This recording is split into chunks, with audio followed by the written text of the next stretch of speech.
जय श्री कृष्णा। राधे राधे। नमस्कार दोस्तों, स्वागत है आपका हमारे YouTube चैनल शास्त्र ज्ञान में। तो आप भी जिंदगी में कुछ नया सीखना चाहते हैं तो जल्दी से सब्सक्राइब कर लें आपके अपने YouTube चैनल शास्त्र ज्ञान को। चलिए दोस्तों, आज की जानकारी शुरू करते हैं। दोस्तों, रोजाना की पूजा में दीपक जलाकर बोले गए ये 3 शब्द बड्ढे से बड्ढे दुश्मन को आपके कदमों में ला देगा।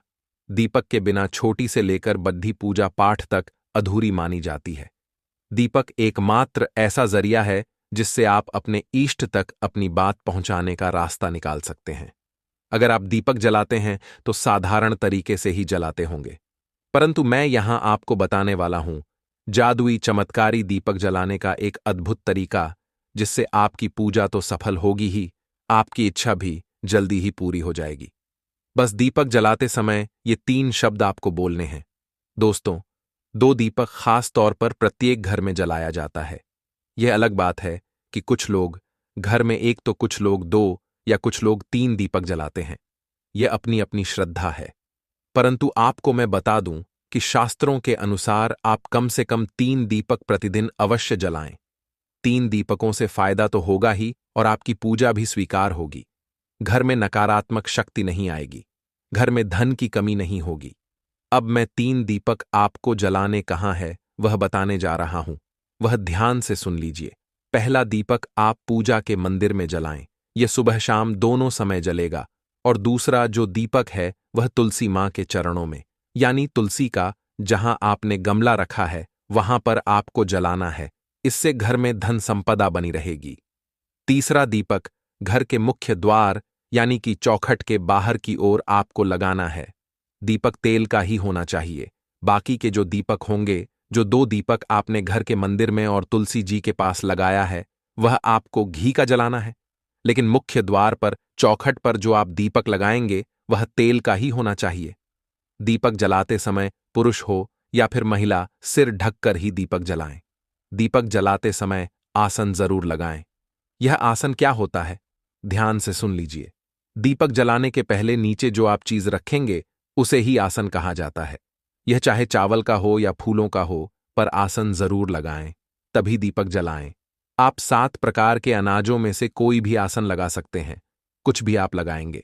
अगर कुछ ना मिले तो पत्तों का आसन जरूर लगाएं, लेकिन आसन दीपक के नीचे लगाना अनिवार्य है, तभी भगवान पूजा स्वीकार करते हैं। एक चीज का आप सभी ज्यादा ध्यान रखें, गौर से सुने। दोस्तों, मां भगवती, मां दुर्गा या अन्य माता रानी की अगर आप पूजा करते हैं तो तिल के तेल का दीपक जलाएं और इसमें रुई की बाती का प्रयोग नहीं करें, बल्कि मौली या लाल रंग के धागे की लंबी बाती बनाकर उसका प्रयोग करें। यह पूजा सबसे उत्तम और शीघ्र सफल होने वाली पूजा है।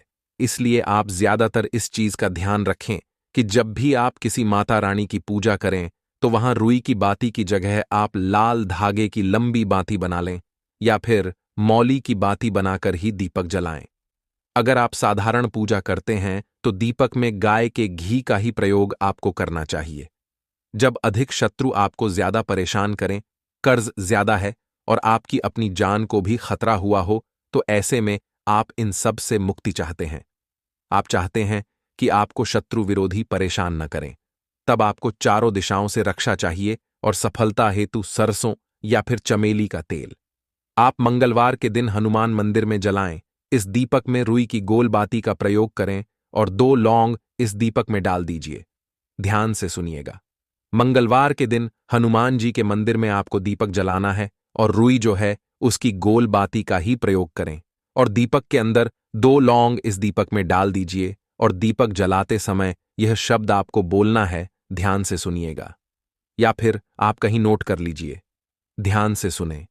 शुभम करोति कल्याणम आरोग्य धन संपदा शत्रु बुद्धि विनाशाय दीपज्योति नमोस्तुते। इसका अर्थ है शुभ और कल्याण, आरोग्य, धन संपदा देने वाली, शत्रु का विनाश करने वाले दीपक की ज्योति को मेरा नमस्कार है। दीपक जलाने से घर में सुख समृद्धि आती है। भूलकर भी खंडित दीपक का प्रयोग न करें। मिट्टी का दीपक का ही आप ज्यादातर प्रयोग करें या फिर पूजा के मंदिर में जो दीपक जलाया जाता है उसका प्रयोग करें। एक चीज का ध्यान रखें, दीपक जितना पुराना होता है वह उतना ही ज्यादा अभिमंत्रित हो जाता है, यानी कि पूजनीय हो जाता है। पुराने दीपक का खास महत्व होता है। उसका प्रयोग कर आप सभी कार्य सफल कर सकते हैं। इसीलिए मिट्टी के दीपक का खास रूप से प्रयोग करें। किसी के सामने हाथ नहीं फैलाने पड़ेंगे। आपको इस चीज की मैं गारंटी देता हूं, आपके पास धन आना शुरू हो जाएगा। आप जो भी कार्य करते हैं, आपके उस कार्य में आपको बचत होने लगेगी और आपके पास धन रुकने लगेगा। मां लक्ष्मी आप पर अपनी असीम कृपा हमेशा बनाए रखेगी। अगर आप लाख मेहनत कर चुके हैं तो आपको धन प्राप्त नहीं हुआ है, तो आप एक बार यह चमत्कारी उपाय जरूर करके देखें। तो दोस्तों, आज की वीडियो में इतना ही। आशा है करता हूं हमारे द्वारा बताई गई जानकारी आपको पसंद आई होगी। दोस्तों, पसंद आई हो तो वीडियो को प्यारा सा लाइक और साथ ही अपने यूट्यूब चैनल शास्त्र ज्ञान को सब्सक्राइब करना ना भूलें। साथ ही कमेंट बॉक्स में जय मां लक्ष्मी जरूर लिखें। मिलते हैं किसी एक नई वीडियो के साथ। तब तक अपना ख्याल रखना। धन्यवाद।